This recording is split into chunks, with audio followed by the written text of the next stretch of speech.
Good evening, everyone. I hope you can check this video and check the presentation. I really apologize for not being able to be there today. And this is going to be our beginning for the second partial. As the first project that we had to complete the chart on Excel where we analyze the information.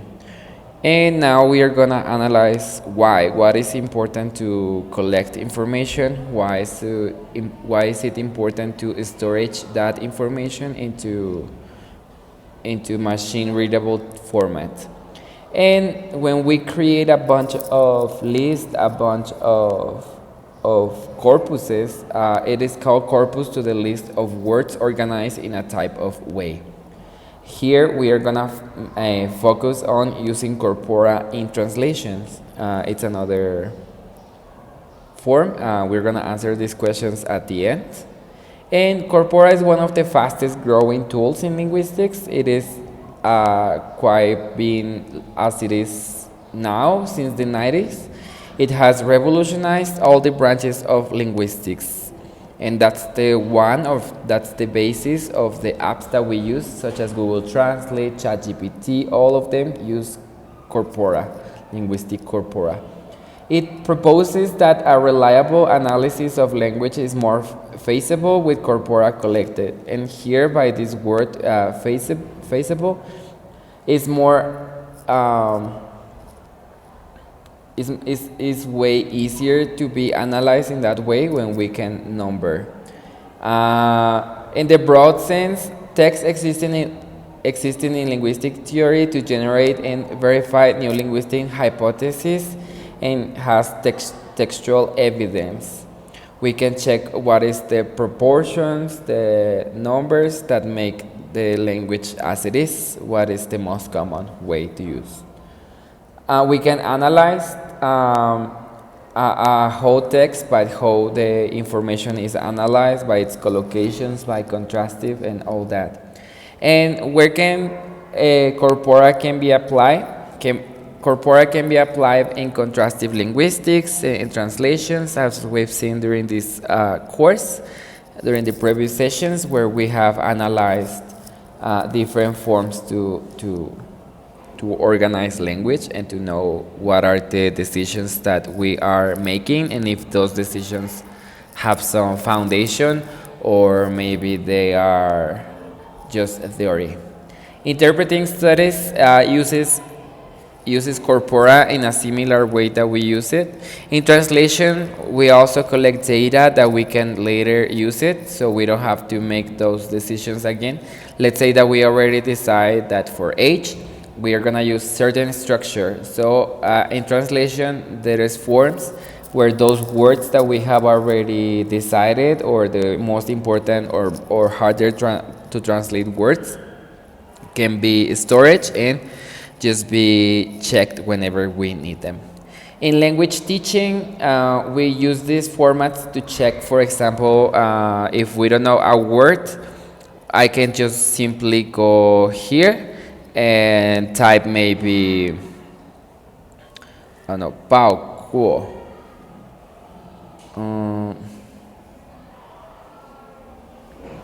And I search for an example, as here. And I find information where data has been stored, and I see that Pauco, I can see it here, how it is translated, and I can even type those words to check if there is more of corpora where we can analyze. And by conclusion, I can say that maybe this is an adjective, maybe it is a verb, depending on the position that it holds in the sentences that we have. And these are examples on how to organize. Here's another web page where we can see more information, but here we have storage, a bunch of phrases that help us to contextualize how the word can be used. We have another one. It is useful for teaching, but for translation as well, so we can learn the word, but also not mistranslate or use another word. Here I'm gonna use this example. how data help me. I have this as a notebook where I write my characters. And over here, I have these words, which is pouch, keep, but maybe to keep safety or keep quiet. Pouch, anjing, to keep, but to keep a secret. Pouch, and mimi. Paulio, to keep, but to keep a seat when you are in a line. Maybe can you me aparta? Paulio, to away. And the word is similar, but here we use storage to contextualize. And learner corpora or second language acquisition is just what we've seen, how I check that word. And I use it also for teaching or for learning, it's the same. Forensic linguistics helps us to understand maybe how people used to write, but also how they used to type or hold the pen whenever they were writing, and maybe we can get some conclusions from there. And the uses where corpora can be applied into linguistics are here are just some examples because the rest is its applications. Let's say when we think of Android or iOS system, operating systems, probably the people who created them never thought that there would be some kind of taxi service app, which will be, I don't know, Uber, but it still got there. Or someone will create a website where people will just meet based on the languages that they are learning and the languages that they are fluent on. And that website exists today. What I'm addressing here is that corpora is like fire. It is a tool, but the appliances are yet to be seen because that depends on how people build on those platforms. In the same way that people develop apps for pretty much everything in ways that people back then would never imagine, the apps that we have today are product of the platform being available for the rest. So in the same way that people who started to storage data probably never thought that they would create an automatic robot chat where you can just ask anything and the chat will be able to build sentences based on all the data that it can storage. Or the Google Translate app is also another thing. Corpora is not perfect, it's not everything, it's just a tool, and it also has some limitations or some abilities that Corpus or Corpora lacks. Corpora does not provide negative evidence. That means that it cannot tell you what is not possible in a language because it just reflects the limitations of its data. Also, Corpora provides findings but not explanations. Let's say that you contrast English and Spanish and you will find one of the many examples that we've seen. The most basic one may be the age. That age is in a form in Spanish and age is in a form in English. Yo tengo 20, I am 20. And that will be found by the data, will be found all through the corpus whenever people are mentioning their age, but there will never be an explanation on why that event takes place in that situation, or which languages also have that same capacity or same way to structure sentences. We will never find that in the data.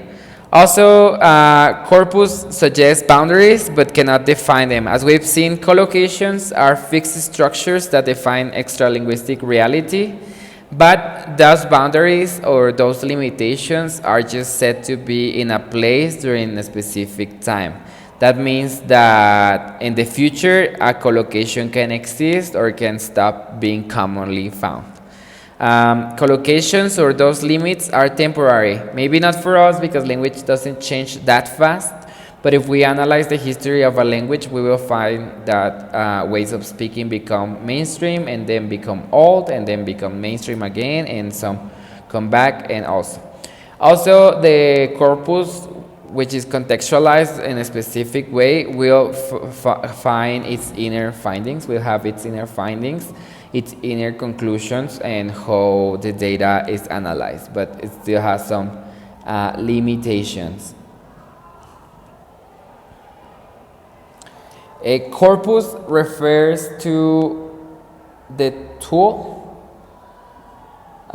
where we storage words. We can have bilingual or monolingual corpuses.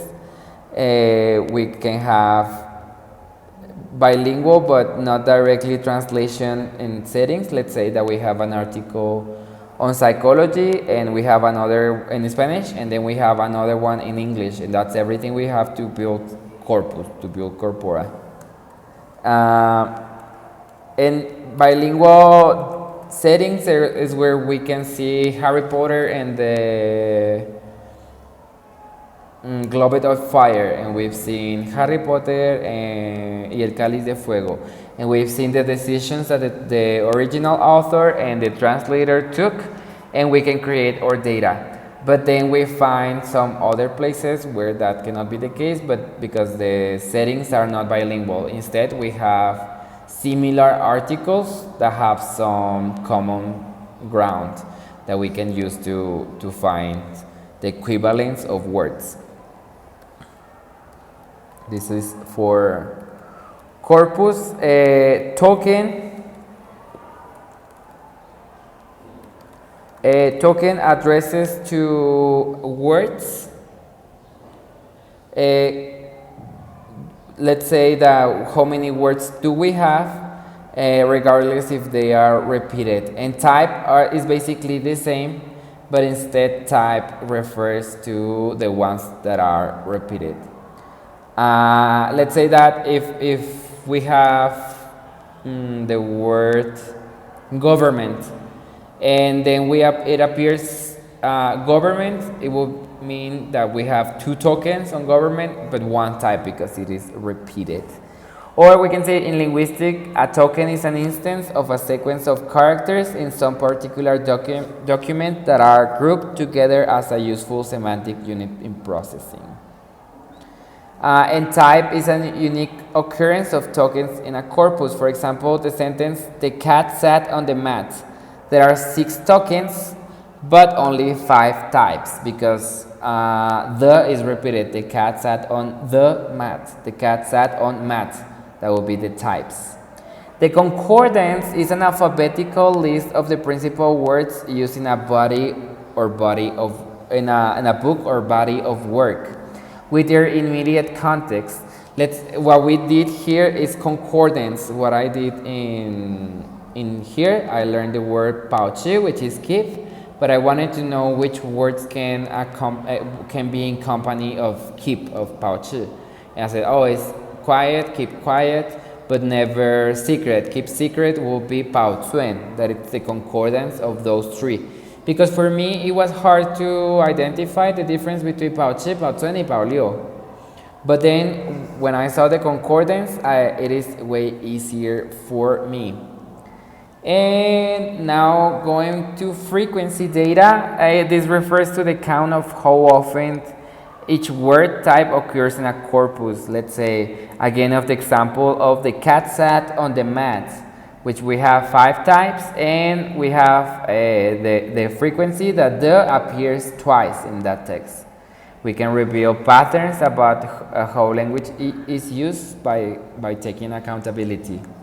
Then number 6, we have the register. The register in linguistics is a variety of language used for a particular purpose.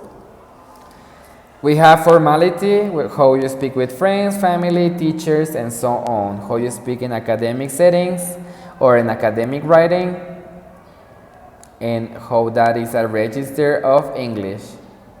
Then we have annotated versus unannotated corpora, and this annotated corpus has additional information added, such as part of speech tags, names, entity tags, syntactic parts, and so on. And on the other hand, on another corpus is just raw text with no additional linguistic information. Then on number 8, we have multilingual versus monolingual corpora, which is what I mentioned on the beginning. These addresses too when we have twin documents in Spanish and in English, but basically the information is the same, the author is the same. It was just translated, and that helps us to create corpora. But we can have monolingual corpora where we have parts of what we need to know in English, parts of what we need to know in Spanish, and from there we find in a common ground where we can stand on and decide which words can be translated in a specific way. And these are the parts of how we storage data in a text. It has advantages of the use of those. We have seen some disadvantages. The advantages is that it has empirical descriptive research. We have to check on how the words are used and find some other context. This helps us to create more authentic and precise information because we have contrasted with other examples. We can have accountability because we can select what is the characteristics of a word, if it's a noun, if it's a what, if it appears once, twice, 3 times, how many. The accessibility is also helpful. Remember that we've analyzed that in some contexts, translator created 2 ways to translate the same concept from the original language into maybe from English to Chinese. But then we found that a lot of authors hold 2 names into their job because it was translated wrong or it was translated twice. And the accessibility, the lack of accessibility perpetuates this situation where we can find more duplicated translations instead of just having access to all the decisions that took place in the past. And for native speakers, also holds that people cannot. Sometimes when we create, let me say this right. When we say cosificar in English, we tend to say objectify, and then some people in Spanish say objetivizar because there is some degree of influence from English into Spanish, and people tend to just make it work, but using different roots, and that's useful as well. The disadvantages of using this type of technology is that it is limited to spoken language data. That means that most of the information that we can access to in the internet or on books or magazines is going to be written information data. Right now, language spoken data lacks on corpus, or at least at the same degree, because for thousands and thousands of years, people have been using written systems to preserve language, and the other just for the daily basics. There is also the lack of grammatical guidance. That means that the corpus is not going to show us what is grammatical. Instead, we're going to find the pattern that we need to follow. The quality and control issues, if there is mistranslations from the beginning or people just misunderstood some words, the products are going to be also limited to that. Limited language availability. When we base our systems, apps, and programs into corpus, you need huge amounts of information. And when languages are not that widely used, maybe languages that are endangered, that are about to become extinct, they lack on written systems of typing. Let's think of languages that are spoken in China besides Mandarin. They don't have written systems. They are just used for the daily basis or for people at home inside their homes with their relatives, and they don't really have the ability to write their languages. They just exist when they speak. And also the specialized text, when it is made by machines, it needs to be understood. And remember that sometimes words are used differently according to the text. We're gonna analyze some tools that we've seen on wait, I don't know how to open it.